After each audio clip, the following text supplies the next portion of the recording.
In this rifle case, we've got one of the most insane Sig Cross rifle setups with a whole bunch of gear from Odin Works, and that's what we're going to cover in depth in this video. Hey guys, Gavin Gear here from UltimateReloader.com. You all have been asking for Sig Cross rifle content for some time now.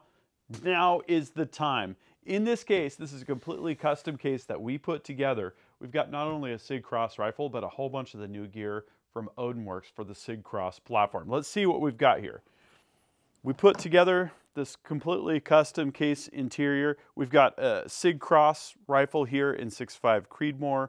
We've got the Element Nexus Gen 2 4-25 by 50, a couple of the pre-fit barrels. We've got a separate spot here for the bolt. We've got the Atlas 6.5 comp. We've got an end cap for half 28 for our 22 Creed barrel. We've got our suppressor tool here. This is the Enduro suppressor, really, really cool platform. We've got the Prism bipod, which is also from Odin Works, and we've got an action wrench, which is a custom tool from Odin Works as well. Let me scoot this over. I'm gonna get out my laptop and walk through this entire offering of products from Odin. Okay, so let's start with the rifle itself. There are multiple Sig Cross rifle models. This is the basic Cross. It's available in 6.5 Creedmoor and in 308. This is the 6.5 Creedmoor here, so it comes standard with an 18-inch barrel. It is a precision hunting bolt action rifle platform across the board. It's meant to be lightweight, it's meant to be nimble. It's got the folding buttstock, which is great. This particular model comes in just under 7 pounds. It's designed and built in the USA. Comes with an integrated 20 MOA rail, and it has a 2-stage adjustable trigger. I think overall they've got a really great package here, and that is reflected in how popular this rifle is. So let's talk about what Odin Works is doing for the Sig Cross platform. First, there's the Tangent Forend. That's this guy here. And there's a couple things about this that are particularly notable. It's skeletonized, it's lightweight, that's all awesome. But this top cut is a bit lower, and it provides more clearance for the objective on your scope, right? So you can mount a scope with a larger objective and or mount it a little bit lower, which is awesome.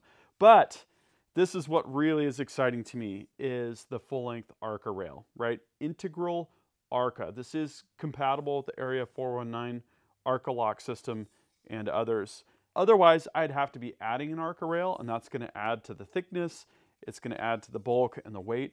This I'm really looking forward to using.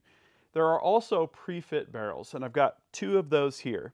We've got the 22 Creedmoor, which is in medium profile, 22-inch. All of the Sig pre-fits are 22-inch, which is cool. It gives you a little bit more length and a bit more velocity.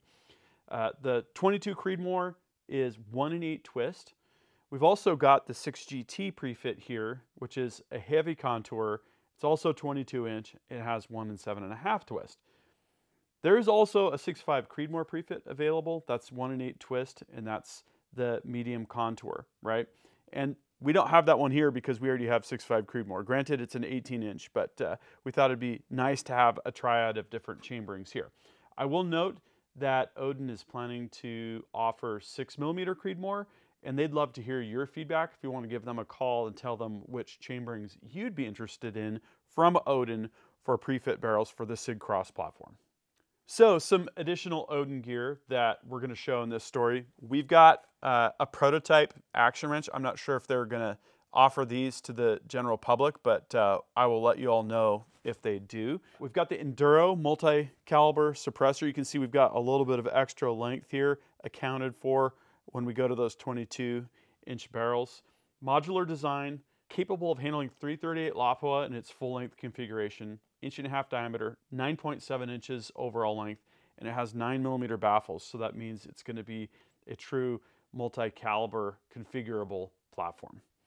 We've got the Atlas compensator.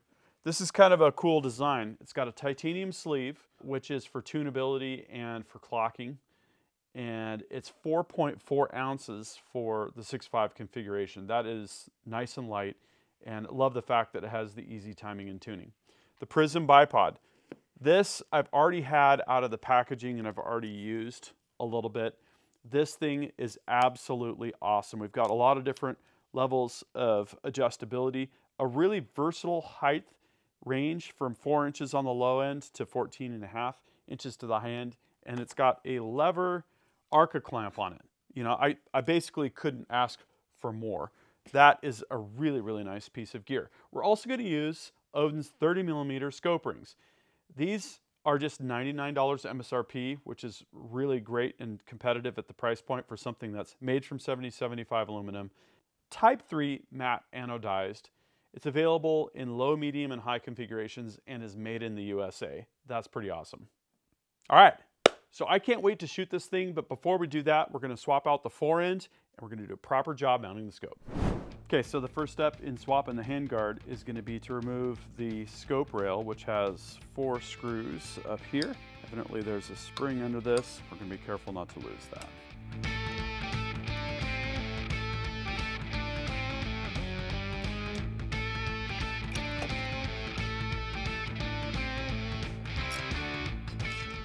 Go ahead and slide on the tangent forend. Ooh, that lines up nice.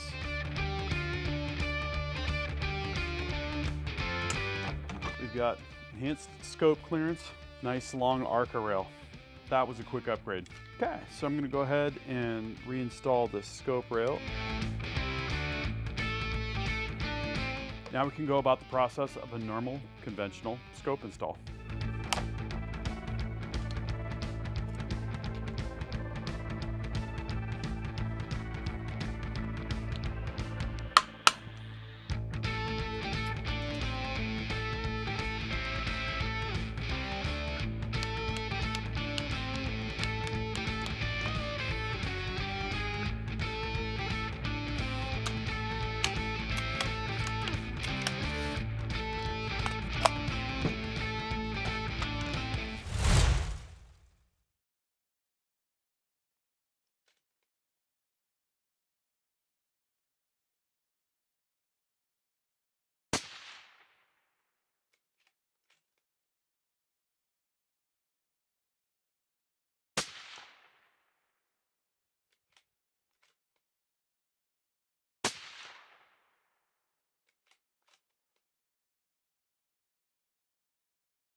Okay, so now that we've done our shooting in 6.5 Creedmoor, we're going to take that barrel off and we're going to install, I think, the 22 Creedmoor barrel first. And so what I'm going to do is take the comp off, and then I'll take the scope off. You've already seen me take the rail off and the handguard off. It's the same process there.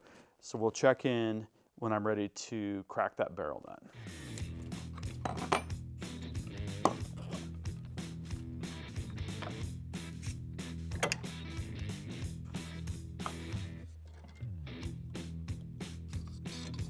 All right, now it is time to crack the barrel nut. And we'll go ahead and just slide the barrel out. There we go. That's the factory 6.5 Creedmoor barrel. So let's grab our 22 Creedmoor barrel and we'll put that in. We're gonna put a little grease on the barrel extension here. Put our barrel nut back on.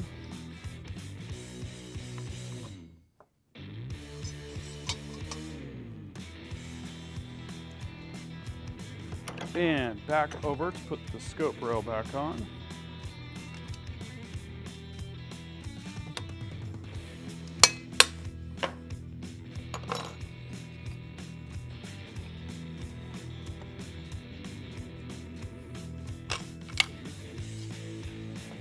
Okay, so the rifle's together, swapped end caps on the suppressor, and put on our 22 Creedmoor barrel, our 22-inch, 1 1/8.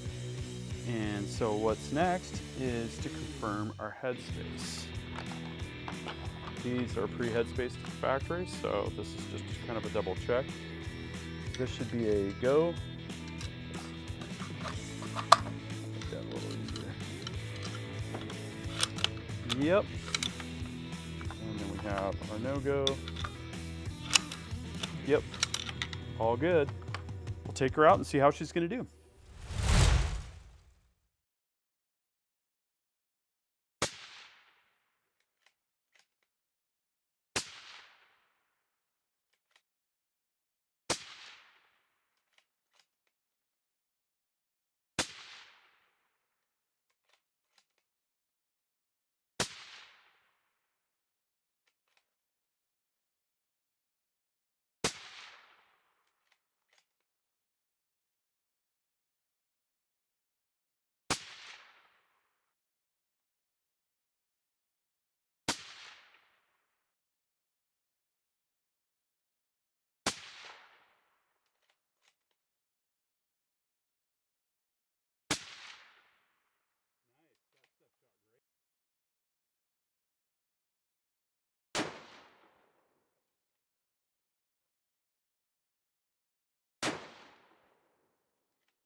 So we're done shooting 22 Creedmoor, and that means it's time to try out the 6GT barrel. So for my third try at this, I've gotten my moves down a little bit, and I want to walk through this more or less in real time. So I've got the bolt out. I've taken off our muzzle device. We're going to go ahead and use these Torx screws here to remove the scope rail. Just kind of keeping these with the scope rail. We've got this little spring up here on the top. And since I'm going to flip the rifle over, I'm just going to push that up and take this whole little plunger out. Okay, and that means we're going to swap our Torx to our smaller Torx. What is this? This is T15. And remove all 6 of the screws that secure the handguard, the Forend. And I'm taking these off kind of all at the same time, but when I'm tightening them down, I actually kind of torque them in a sequence, so we can be a little bit less careful when we're just removing the handguard.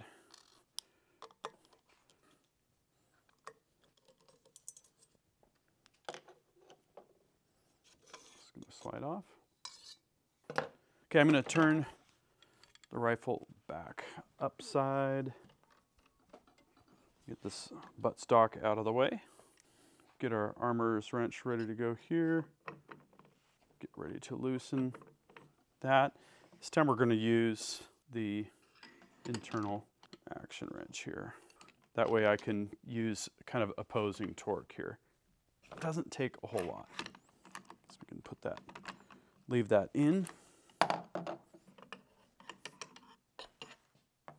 Actually, this is going to have to come out. Taking the barrel out. Loosen the barrel nut the rest of the way. And slide the barrel out. We put a little grease on there. Okay. Next I'm going to go get my 6GT barrel.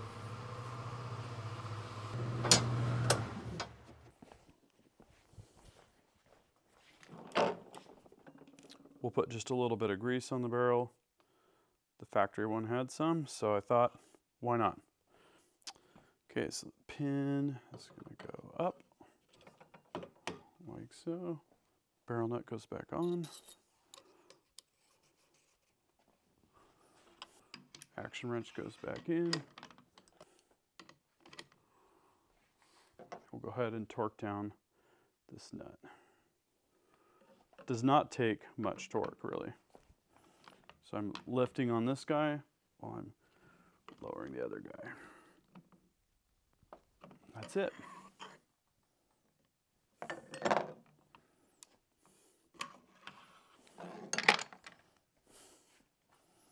Okay, so now we can install our handguard again. I go ahead and start with these just kind of finger tight, and we'll torque them in sequence.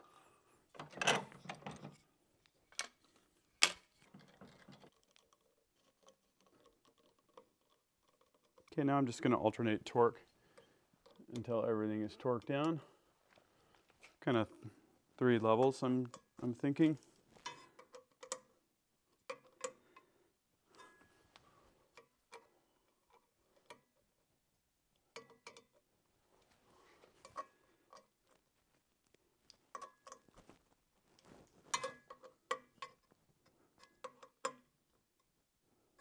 Good to go.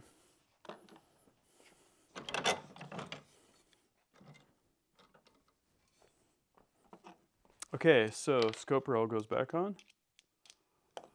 Very carefully put our plunger in place first. Kind of rock down the fork and let that settle into place. You can see that that's captive now. Just go ahead and make sure that our screws are lined up perfectly. That allows the spring to go into its hole. Finger tight at first. Wouldn't be bad to use a little Loctite on these. I'm doing barrel swaps frequently here, so I'm not using it this time. Alternating pattern for final torque. Okay, so I'm going to get the rifle out of the vise. We'll go ahead and install our bipod and do a quick headspace check. I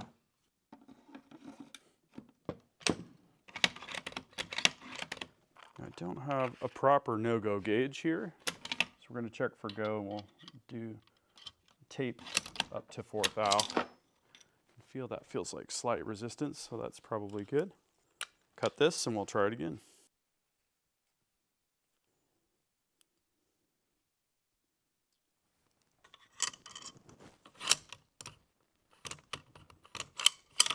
Okay, so +2 still go.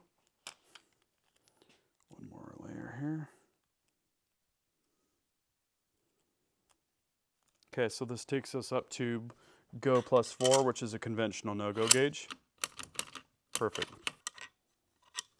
So we had go at the go gauge length, and we had no-go at go +4 thousandths of an inch. Headspace is good.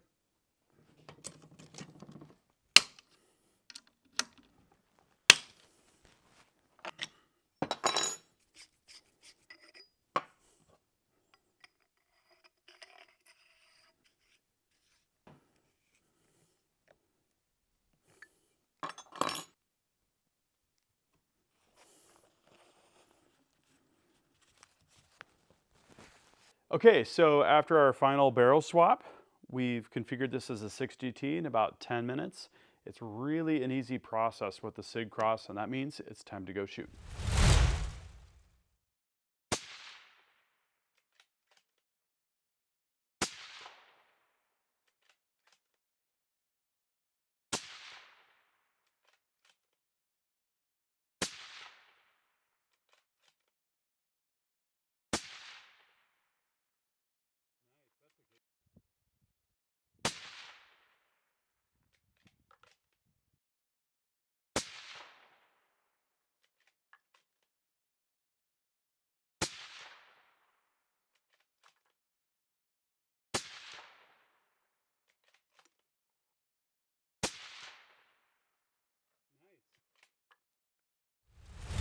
Well, that was a fun day of shooting with the Sig Cross. Everything is back in the case. It actually fits perfectly.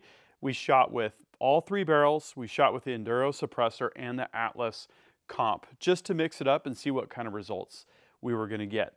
And kind of to summarize, we started with the 6.5 Creedmoor, which was the factory configuration. And we had a few different types of ammo that we shot. We shot Berger's 140 grain factory ammo. We shot it both suppressed and with the comp. Suppressed, we had about an 1.5 inch group. With the comp, it was almost exactly 1 MOA. 1.043 inches is what I measured for this group right here. And as you probably know, 1.047 inches is 1 MOA. Now, keep in mind, I'm getting used to the rifle, and this is a hunting rifle with a not so rigid buttstock. It takes a little bit of practice, kind of like with an AR, to learn how to shoot this rifle accurately. So the 6.5 Creedmoor, you know, I think with a little bit more shooting practice and potentially a little bit of load development, I have a really nice load for 6.5 Creedmoor, that could potentially go a little bit more. Then we moved over to the 22 Creedmoor, and I want to back up for a minute and remind you what happened when I just completed my full custom 22 Creedmoor, which also had a 1 1/8 twist like this barrel right here. What I found was the heavier bullets, the 80 grain bullets, didn't fully stabilize, is my theory. I didn't get real good accuracy. Now, with the 80 ELDM and the 80 ELDX, we got a variety of different results here. So we had, with the 80 ELDM, about 1.3 inch group, and then with the 80 ELDX, this is both suppressed, 0.771 inches for 5 shots at 100 yards. Right? So our best factory configuration group was 1 MOA. This is sub 3/4 MOA, so we're already improving there. But check this out. With the comp installed, the 80 ELDX had 4 shots that went into 0.4 inches, and with the 5th shot, which was definitely a flyer, probably me, that went out to 1.130 inches. So what I'm curious to do next with this 22 Creedmoor barrel is to try those lighter bullets that are going to stabilize a little bit better in a 1 1/8 twist barrel. Some guys are going with 1 7 or even faster. And then the question becomes, are you going to explode the bullet, right? Because you've got really high velocity projectile spinning real fast. 22 Creedmoor is all about living on the edge, and that's part of the fun of it. Okay, then we had the 6GT barrel. This was definitely my favorite of the 3. The first 5-shot group we did all suppressed here, and we had hand loads. We didn't have much ammo. First 5-shot group went into 0.535 inches, almost half MOA in that range. And then I had another one that kind of double grouped a little bit that went into 0.737. Again, probably myself shooting technique with the Sig Cross. So let's talk velocity numbers. For recording velocity, we have the VelociRadar from Caldwell. This is a pre-pilot unit. The pilot program is starting up very soon, October 1st. It might already be started by the time you see this video. And general public availability is currently scheduled for November 1st.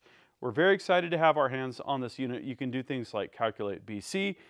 For this particular story, we were looking at velocity data. Okay, so for 6.5 Creedmoor, the Berger 140 factory had an average of 2605, SD 6.9 that is, not 69, and an extreme spread of 19. The Hornady 100 grain ELD VT had an average velocity of 2991, quite a velocity improvement with the lighter weight bullet. SD of 31.7 and ES of 79. 120 grain trophy copper Federal factory ammunition had an average velocity of 2751 with an SD of 17.9 and an ES of 48. Move up to this 22 Creedmoor, 80 grain ELDM match factory ammo, 3197 average, 12.7 SD and ES of 40. 80 grain ELDX Precision Hunter factory had an average speed of 32.18, pretty close to the 80 grain ELDM. SD of 16.6 and an ES of 51. Finally, our hand loads, we only had 17 rounds, something like that. Not very much. So we did a couple 5-shot groups, and the average for velocity was 28.56, SD was 18.2, and ES was 55. That was Burger 109 bullets and 34.6 grains of Varget. Do not use that load data. Always check manufacturer's load data and work yourself up from below max to be safe. So here's what I know. I know that this 6GT configuration is capable of shooting even better. The SD of 18.2 and the ES of 55, you know, I think we can definitely improve on that. We were not able to shoot long range today because we have high fire danger and we can't shoot steel targets that are further away than what we can run to with the fire extinguisher, literally. So I will definitely want to follow up and see how this does with a fine-tuned load. I'd also like to try the Burger 105s, which definitely shot better for me out of the 6-dasher rifle that I built here on the channel. So lots of fun. I really enjoyed the Prism bipod is super good. The Atlas comp was stellar. We did use the special tool to install the half 28 end cap, although we could have also used a step-up bushing like we did when we shot the Atlas 6.5 comp with the 22 Creedmoor barrel, which is threaded half 28, right? We had 5/8 24 on the other two barrels. We shot everything suppressed, didn't shoot the comp on everything, and it was really fun to learn how to do a barrel swap on this. I hope you enjoyed that part of the video. The action wrench worked great. That and an AR armorer's wrench are basically all you need to do a barrel swap, which is really cool. Sig Cross, really fun. Absolutely loved the Tangent X Forend. This is the Forend that you want for the Sig Cross. The Arca rail with Arca lock and other manufacturers' locking technology compatibility. The long Arca rail, we could use this with a tripod. The deep cut on the top for your scope objective, it fit absolutely perfectly. This was a super fun project. Okay, so that's the end of chapter 1 here on Ultimate Reloader with the Sig Cross rifle. Here's what I'd like to know is, what did you think of the shooting scenarios that I showed, these new exciting accessories from Odin Works for the Sig Cross platform? What would you want to see in the future here on the channel related to a Sig Cross? Please drop a comment and let's start that discussion. If you click on that first link, there's going to be links to the product pages for the barrels and the Tangent X Forend and all the other components and parts that we showed. Thank you very much for watching. That concludes this video, and that means it's time to wrap it up. I hope you enjoyed this video. Don't forget to like and subscribe. Also, we're on Facebook, YouTube, Rumble, where we've got unrestricted content, and Instagram. Make sure to follow us on all those channels. Ultimate Reloader also has a commercial solutions division serving law enforcement, the military, and the gun industry. We have some unique capabilities, including a comprehensive suite of recoil testing and evaluation capabilities, trigger profiling, and more. If you're interested in custom rifles like what we build here on the channel or gunsmithing services, you're going to want to go to rifles.ultimatereloader.com and get on the wait list. If you want to learn lucrative gunsmithing like what I show here on the channel, including building custom rifles and Cerakote plus a whole bunch more, you're going to want to check out the Colorado School of Trades, schooloftrades.edu. Thanks again for watching.